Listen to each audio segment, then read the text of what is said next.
Choose life now Hindi के Bible study में आपका स्वागत है, जहां हम यूहन्ना रचित सुसमाचार के 7वें अध्याय को पढ़ने जा रहे हैं। यहूदी यीशु के बारे में अपने राय में विभाजित थे और बहुत से लोगों ने कहा बहुत भला आदमी है, बहुत चमत्कार करता है, अच्छे काम करता है, और दूसरों ने कहा नहीं, वो धोखेबाज है, लोगों को भरमाता है।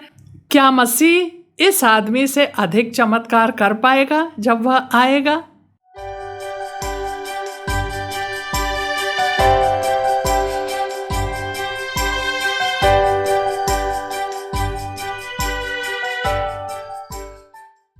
हालेलुया।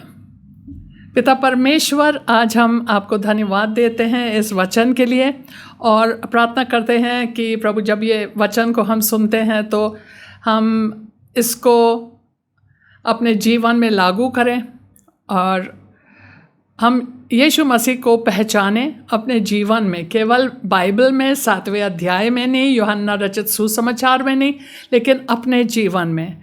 सो पिता परमेश्वर, ये वचन हमारे लिए ये बहुत बड़ी आशीष का कारण बनने पाए, शैतान इसे चुराने ना पाए और ये हमारे जीवन में फल लाने पाए। ये प्रार्थना हम यीशु मसीह के नाम से मांगते हैं, आमीन। सो आइए 7वें अध्याय।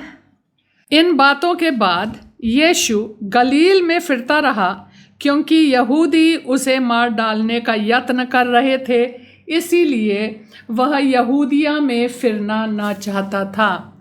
इस समय यीशु मसीह 7वें अध्याय में गलील में है।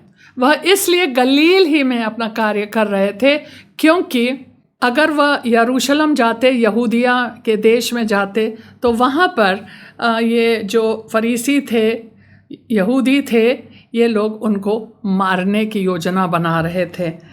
क्यों? क्योंकि उसने उस लकवाग्रस्त आदमी को चंगा किया था ना 5वें अध्याय में, तब से उनका सताव शुरू हो गया है। तो यहाँ लिखा है इसीलिए वो वहीं पे रह रहे थे, गलील में, यरूशलेम नहीं जा रहे थे। लेकिन अब पर्व का समय है। दूसरा पद, यहूदियों का झोपड़ियों का पर्व निकट था। लेकिन अब पर्व का समय है और यह एक तीर्थ वाला पर्व है।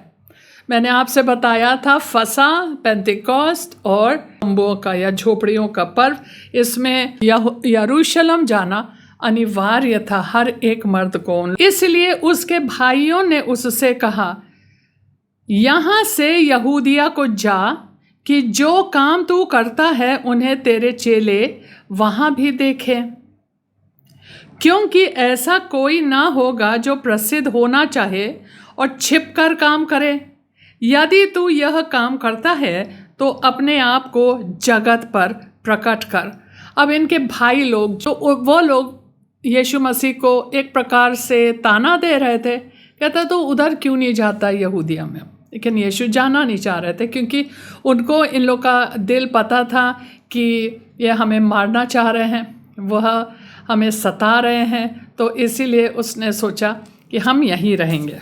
ये जो झोपड़ियों का पर्व है, इसके बारे में थोड़ा आपको बताएं कि यह सितंबर अक्टूबर में ये पर्व आता है, जब इज़राइली लोग उस जंगल में, मतलब जब मिस्र देश से निकले और उन लोग ने यात्रा की, पूरे जंगल में चलते रहे, करीबन 40 साल चले। उस समय का स्मरण करते हैं कि परमेश्वर ने हमारे साथ बड़ी वफादारी दिखाई। परमेश्वर ने परमेश्वर खुद हमारा मार्गदर्शक बना, दिन में बादल के खंबे के रूप में और रात को ताकि हमें दिखे आग के खंबे के रूप में। वह हमारे साथ हमेशा बना रहा। परमेश्वर ने उन लोग को 40 साल स्वर्ग से रोटी दी। इस चीज़ को भी वह मनाते थे और उसको याद करते थे, स्मरण करते थे कि उनको एक चट्टान से पानी पिलाया, उसको स्मरण करते थे। इसीलिए उन लोग तंबुओं में रहते थे। तंबू मीन्स टेंट में नहीं, झोपड़ियों में रहते थे। अब ये झोपड़ी जो है लकड़ियों से उन लोग एक ऐसा एक झोपड़ी टाइप बनाते थे, लकड़ियों को जोड़ जोड़ के, और उसके ऊपर वो लोग डालियाँ डालते थे, पेड़ की डालियाँ। और उन लोगों को बताया गया था कि पेड़ की डालियाँ रखो, और उसके चारों तरफ उन लोग पर्दे टांगते थे और बाहर खाते थे और बाहर सोते थे। तो बहुत मज़ेदार यह पर्व है, और बच्चों को बड़ा बहुत खुशी होती है कि हम लोग पिकनिक में जा रहे हैं, बाहर सोएंगे, बाहर खाएंगे। और 7 दिन का पर्व है। जब शुरुआत होती है तो वह शबत का दिन होता है, और उसका 8वें दिन भी जब ख़त्म समाप्त होता है वह भी शबत का दिन होता है। और ये दोनों दिन पे उन लोग विश्राम करते हैं, लेकिन जो 6 दिन बीच का है वह पर्व के दिन वो लोग अपना जो भी प्रार्थना और चीज़ें करते हैं। यह जो झोपड़ी बनाते थे उन लोग, तो इस प्रकार से डालियाँ उन लोग के सर के ऊपर रहती थी, बड़े ढीले ढीले तरीके से, कि जब वो लोग लेटें तो फिर वह लोग सितारे को देख पाएँ, आसमान को देख पाए, ताकि उन लोग अगर बच्चे पूछेंगे तब फिर वो लोग बताएंगे कि हमारे बाप दादा लोग जो मिस्र देश से छुटकारा पाए और निकल के आए, वह लोग आसमान के नीचे सितारों को देखते थे और रात को सोते थे ऐसे ही।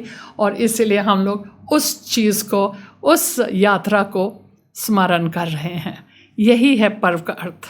और उनके भाइयों ने एक प्रकार से ताना दे रहे हैं कि तुम इधर क्यों रहते हो, उधर जाओ। आप चाहते हो कि सब लोग हमें जाने, तो अगर आप चाहते हो कि सब लोग तुम्हें जाने तो इस जगह पे जाओ जहाँ पूरा दुनिया आ रहा है पर्व को मनाने के लिए, वहाँ जाओ, अपने को प्रकट करो सबके सामने। यहाँ क्यों बैठे हो गलील में, जाओ जाओ। एक प्रकार से ताना दे रहे हैं। हमें कैसे पता ताना दे रहे हैं? क्योंकि दूसरे पद में लिखा है, 5वें पद में, क्योंकि उसके भाई भी उस पर विश्वास नहीं करते थे। वो लोग विश्वास के वजह से नहीं बोल रहे थे कि हे भाई चले जाओ, तो कितना बड़ा बड़ा चंबा वाले बातें काम करते हो, निकल जाओ यहाँ से, लोग तुम्हें देखे, प्रसिद्ध हो जाओगे। ऐसे नहीं, उन लोग ताना दे रहे थे क्योंकि वो लोग विश्वास नहीं करते थे। उन्हीं के भाई उनके ऊपर विश्वास नहीं करते थे। लेकिन बाद में उन्हीं के भाई एक था याकूब ने पत्री लिखा। वह पहला था जो मारा गया। फिर यहूदा इस्करियोती नहीं, दूसरा वाला, उसने भी एक पत्री लिखी है, यहूदा। ये लोग उनके भाई थे। 6ठे पद में लिखा है, तब यीशु ने उनसे कहा, मेरा समय अभी तक नहीं आया, परंतु तुम्हारे लिए सब समय है। संसार तुमसे बैर नहीं कर सकता, परंतु वह मुझसे बैर करता है, क्योंकि मैं उसके विरोध में यह गवाही देता हूँ कि उसके काम बुरे हैं। तो फिर वह अपने भाइयों को उत्तर दे के कहते, तुम जाओ, मेरे बारे में ज़्यादा चिंता ना करो, आप लोग जाओ, आप लोग जाइए, क्योंकि तुम्हारे लिए सब समय ठीक है, मेरा समय अभी ठीक नहीं है, मेरे लिए मेरा समय अभी नहीं आया है। क्योंकि यीशु मसीह वही काम करता था जो वो अपने पिता कहते थे करते हुए। तो वह अपने पिता के समय के लिए रुका रहता था। जब उनको वहाँ से इशारा मिलता था जा, तब फिर वो जाएगा। तो उसने कहा मेरा समय नहीं आया। इसका मतलब पिता ने उनको इशारा अभी तक नहीं दी। ऐसा नहीं है कि वो लोग उसको मार सकते थे, समय से पहले वो लोग मार भी नहीं सकते थे, लेकिन यह है बेफजूल आफत होगी, इससे अच्छा तू जा, दुनिया मुझसे बैर करता है। और कारण क्या था? क्योंकि मैं उसके खिलाफ, उसके विरोध में गवाही देता हूँ कि उनके काम ठीक नहीं है, उनके काम बुरे हैं। इसलिए फरीसी भी मुझसे बैर रखते हैं, क्योंकि मैं मुंह खोल के बोल देता हूँ उनको कि तेरे काम गंदे हैं, गलत है। इसीलिए वह लोग हमको पसंद नहीं करते हैं। पद संख्या 8, तुम पर्व में जाओ, वो कहता है मैं अभी इस पर्व में नहीं जाता, क्योंकि अभी तक मेरा समय पूरा नहीं हुआ। वह उनसे ये बातें कहकर गलील ही में रह गया। अब ये है ना कि मैं अब भी नहीं आ रहा हूँ, लेकिन ऐसे नहीं कहा कि मैं कभी नहीं आ रहा हूँ। क्योंकि वह हमेशा धार्मिकता को पूरा करता था हर एक बात पे, हर एक बिंदु पर। और उनको इस पर्व में जाना आवश्यक था क्योंकि व्यवस्था के अनुसार उन्हें जाना था, तो उनको व्यवस्था को नहीं तोड़ना है। यीशु जाएगा जरूर, बस यह है, अभी नहीं। 10वें पद, परंतु जब उसके भाई पर्व में चले गए तो वह स्वयं भी प्रकट में नहीं परंतु मानो गुप्त रूप से गया। तो भाइयों के जाने के बाद वह निकल गए। यहूदी पर्व में उसे यह कहकर ढूंढने लगे, वह कहाँ है। सब लोग ढूंढ रहे थे उसको, उन लोगों को पता था यीशु मसीह आएगा जरूर से, क्योंकि वो सारी धार्मिकता को पूरी करेगा, वो आएगा जरूर से। और उन लोगों को यह भी पता था होगा क्या, क्योंकि फरीसी लोग इनको पकड़वाना चाहते थे, सब जानते थे ये लोग। तो कहते वो है कहाँ। 12 पद, और लोगों में उसके विषय में चुपके चुपके बहुत सी बातें हुई। कुछ कहते थे वह भला मनुष्य है, और कुछ कहते थे नहीं, वह लोगों को भरमाता है। तो भी यहूदियों के डर के मारे कोई व्यक्ति उसके विषय में खुलकर नहीं बोलता था। हमें पता है कि यीशु मसीह जहाँ जाते थे वह भलाई करते हुए जाते थे, लोगों को चंगा करते हुए जाते थे, उनको छुटकारा देते थे जो शैतान के सताए हुए थे। तो लोग जो उनके हाथ से चंगाई प्राप्त किए, या किसी लंगड़े को चलते हुए देखा, अंधे के आंखें खुलते हुए देखा, नहीं बहुत भला आदमी है, और ये काम कभी ऐसा इंसान नहीं कर सकता, ये बड़े बड़े चमत्कार, जो परमेश्वर से उनका अच्छा रिश्ता ना हो। अगर वह परमेश्वर के तरफ से ना आया हो तो वह ये काम कर ही नहीं सकता। वो भला आदमी है, दूसरे कहता ना झूठा आदमी है, शब्द के दिन करता है, भरमाता है सबको, ढोंगी है, और वो धर्मी बनता जरूर है लेकिन ढोंगी है, सबको वो धोखा दे रहा है। और वह उन लोग अपने राय में विभाजित हो गए थे। तो भी यहूदियों के डर के वजह से कोई व्यक्ति उसके विषय में खुल कर नहीं बोला। यीशु भी यरूशलेम में गुप्त रूप से छिपे हुए अपने को ज़्यादा आगे नहीं लाए अभी, लेकिन ये लोग भी डर रहे थे कि हम लोग ज़्यादा बोले ना इसके बारे में, क्या पता हमें मंदिर से निकलवा दिया जाएगा। क्या बोल रहा है, तुम लोग इसके ऊपर विश्वास करते हो, मंदिर में मत आना। इसके बाद जब पर्व के आधे दिन बीत गए, अब मैंने आपसे बोला कि यह पर्व 7-8 दिन का होता है। अगर आप 2 शबत को गिनेंगे और बीच का 6 दिन गिनेंगे तो 8 दिन हो जाएगा। आधे दिन बीत गए मीन्स लगभग 4 दिन, चौथे दिन पे तो यीशु मंदिर में जाकर उपदेश करने लगा, वहाँ सिखाने लगा। यीशु मसीह मंदिर में जाकर उपदेश करने लगा। तब यहूदियों ने चकित होकर कहा, इसे बिन पढ़े विद्या कैसे आ गई। यही चीज़ वो लोग चेलों के बारे में भी बोलते हैं। हो सकता है अगर आप ज़्यादा पढ़े लिखे ना हो, लोग आपके बारे में भी बोल सकते हैं। तो लोग चकित हो जाते कि ये बोल कैसे रहे हैं, ये इतना जानते कहाँ से हैं। लेकिन नहीं जानते कि पवित्र आत्मा सिखाता है। साधारण लोगों को भी, बिल्कुल सिंपल लोगों को भी परमेश्वर का वचन ज्योति देता है, और वह मतलब उनको समझ देता है, बाइबल बताती है वचन। तो यहाँ लिखा है कि वो लोग भी चकित थे, कह रहे इसे बिन पढ़े। ऐसा नहीं है कि स्कूल नहीं गए या वो लिख नहीं सकते थे, पढ़ नहीं सकते थे। लूका के 4 में कि वह यशाया खोला और पढ़ने लगा, पढ़ते थे, सब कुछ आता था उनको। लेकिन यहाँ बताया जा रहा है कि तुम हमारे स्कूलों में, हमारे रब्बियों के स्कूलों में, या जो जिसे कहते हैं जहाँ तोरा पढ़ाया जाता है, जहाँ यहूदी के जो धर्मशास्त्र होते हैं, वह सब चीज़ें लोग सीखते हैं इतने सालों से, वहाँ तो तुम कभी आए नहीं, तो ये सब जानकारी कहाँ से प्राप्त हुई। यीशु ने उन्हें उत्तर दिया, मेरा उपदेश मेरा नहीं परंतु मेरे भेजने वाले का है। कि मैं अपने आप से नहीं बोल रहा हूँ, जो मैं बोल रहा हूँ वह मेरे भेजने वाले हमें सिखाता है। उसने बहुत बार बोला, जो मैं देखता हूँ वो मैं करता हूँ, जो मैं सुनता हूँ वो मैं बोलता हूँ। तो वो ये कह रहा है कि मेरा जो संदेश है मेरा नहीं है, तो मुझे आपके स्कूल में आके सीखने की कोई आवश्यकता नहीं है।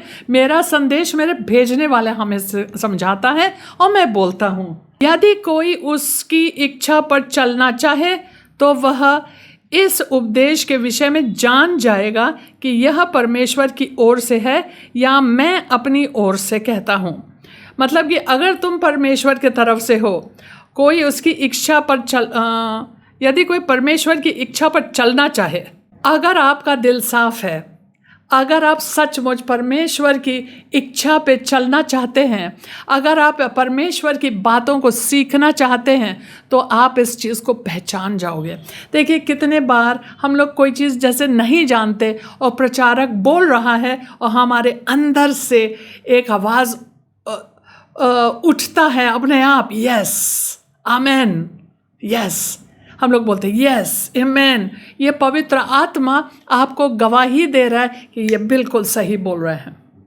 तो ये हम लोग के अनुभव में हम लोग जानते हैं ऐसा ही होता है कि हमारे अंदर से ये आवाज़ उठती है, हमारे अंदर। हो सकता है मुंह खोल के आमेन ना बोलो, लेकिन ये चीज़ ज़रूर है कि हमारे अंदर से एक गवाह होता है।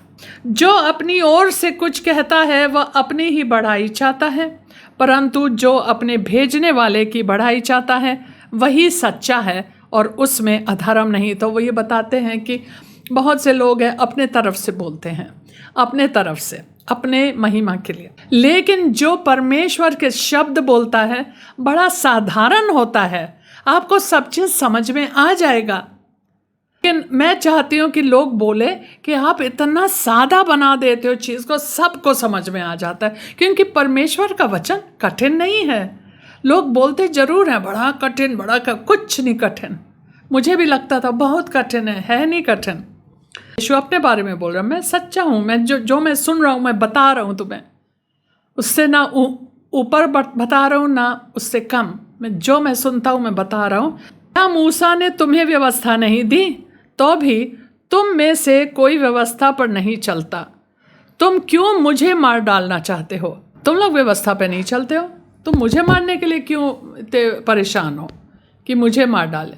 तुम लोग थोड़ी चलते हो, तो मूसा बोलते रहते हो, लेकिन क्या तुम मूसा के करते हो?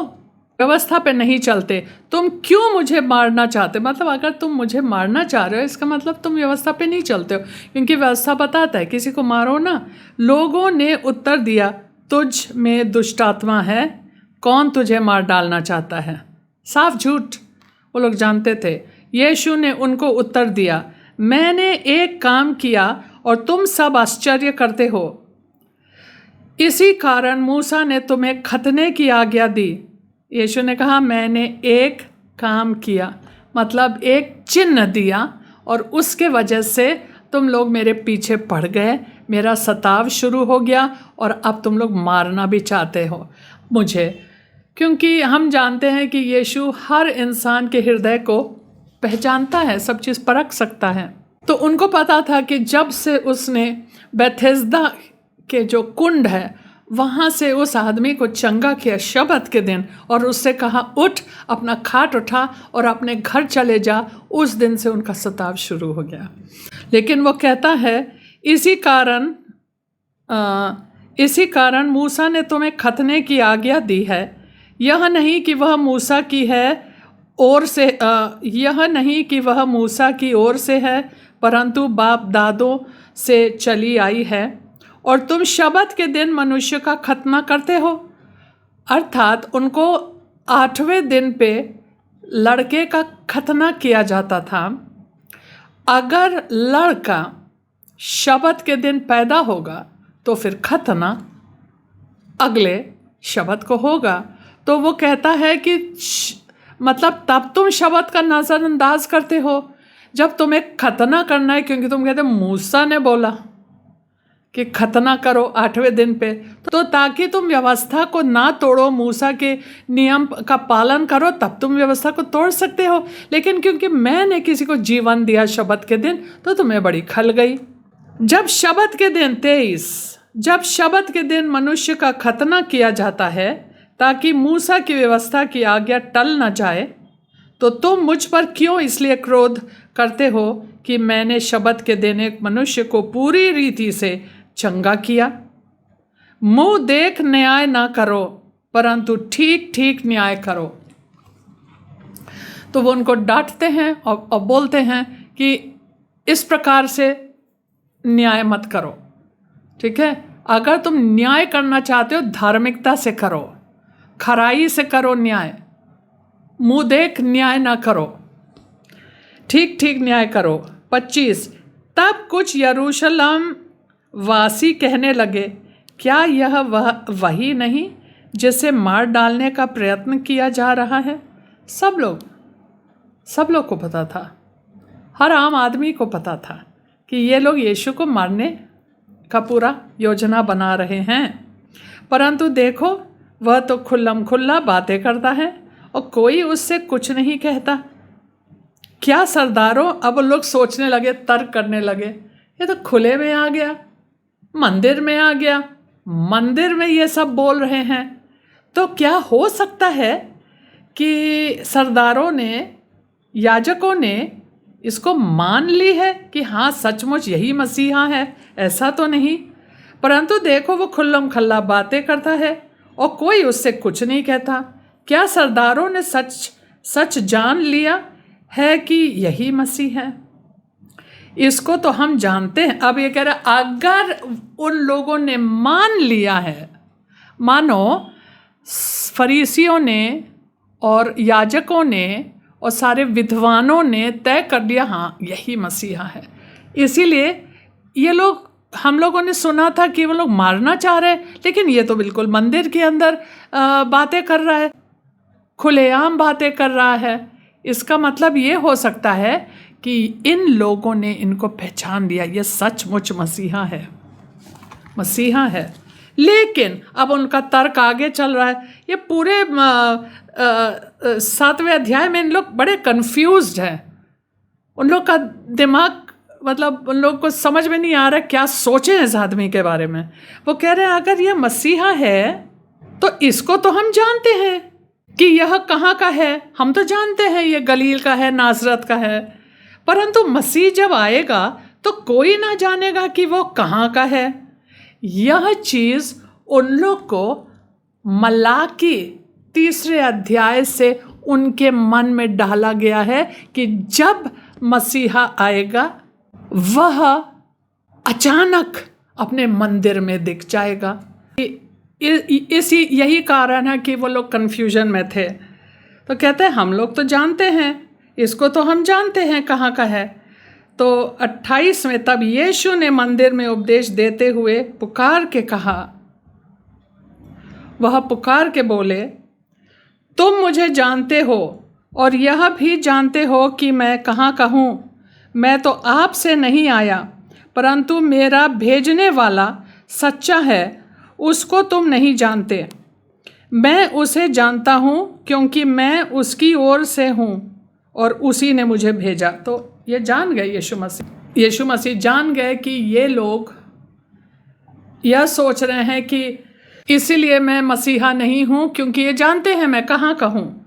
तो उन्होंने पुकार के बोला, तो मुझे जानते हो और यह भी जानते हो कि मैं कहाँ का हूँ। मैं तो आपसे नहीं आया, परंतु मेरे भेजने वाला, फिर से बता रहा, मैं भेजा गया हूँ, मैं अभिषिक्त हूँ, मैं मसीह हूँ। तो मैं उस बिल्कुल मतलब उन शब्दों में नहीं बोला, मैं भेजा गया हूँ, वही बहुत है। भेजा गया मतलब अभिषिक्त है ना, भेजा गया। मेरे भेजने वाला सच्चा है, उसको तुम नहीं जानते। मैं उसे जानता हूँ क्योंकि मैं उसकी ओर से हूँ और उसी ने मुझे भेजा है। इस पर उन्होंने उसे पकड़ना चाहा। अरे फरीसी लोग बहुत चिढ़ जाते थे जब ये बोलते थे, बोलते थे कि मैं अपने परमेश्वर के मैं पुत्र हूँ या मैं भेजा गया हूँ, लोग चिढ़ जाते थे। यही तो मलाकी में लिखा है कि तुम उनके लिए रुके जरूर हो, लेकिन जब आएगा तो बर्दाश्त कर पाएगा कि नहीं। ये लिखा है कि इस पर 30 पद, इस पर उन्होंने उसे पकड़ना चाहा तो भी किसी ने उस पर हाथ ना डाला, क्योंकि उसका समय अब तक ना आया था। फिर भी भीड़ में से बहुत से लोगों ने उस पर विश्वास किया। देखिए, जैसे मैंने शुरू में बोला, यीशु के बारे में जो राय थी विभाजित थी। बहुत से लोगों ने उनकी बातें सुनकर उन्होंने कहा यही है, लेकिन ये फरीसी लोग, उन लोग मुट्ठी ऐसे बना के, हो सकता है पत्थर भी ढूंढ रहे हो कि कैसे उसको मारूं। लेकिन बहुत लोगों ने विश्वास किया और कहने लगे, मसीह जब आएगा तो क्या इससे अधिक आश्चर्य कर्म दिखाएगा तो जो इसने दिखाया, इससे ज़्यादा आश्चर्य कर्म दिखाएगा जो इसने दिखाए। फरीसियों ने लोगों को उसके विषय में ये बातें चुपके चुपके करते सुना और प्रधान याजकों और फरीसियों ने उसे पकड़ने को सिपाही भेजे। तो उन लोग को पता चल गया कि लोग के जो राय है, लोग जान रहे हैं कि यही मसीहा है। बहुत लोग ये कहते हैं ना, वो उनके बातों को सुन के जाके फरीसियों को चुगली करते थे। तो वो लोग आए, उन्होंने सुना, ओ ये लोग बोल रहे हैं हो सकता है यही मसीहा है, क्या इससे बढ़ के आश्चर्य कर्म मसीहा करेगा जब आएगा? इसके आश्चर्य कर्म कम है क्या? आज तक किसी ने ऐसे काम देखा है? ऐसे बातें इतने अधिकार के साथ बोलते हैं, ऐसे किसी ने बात की आज तक?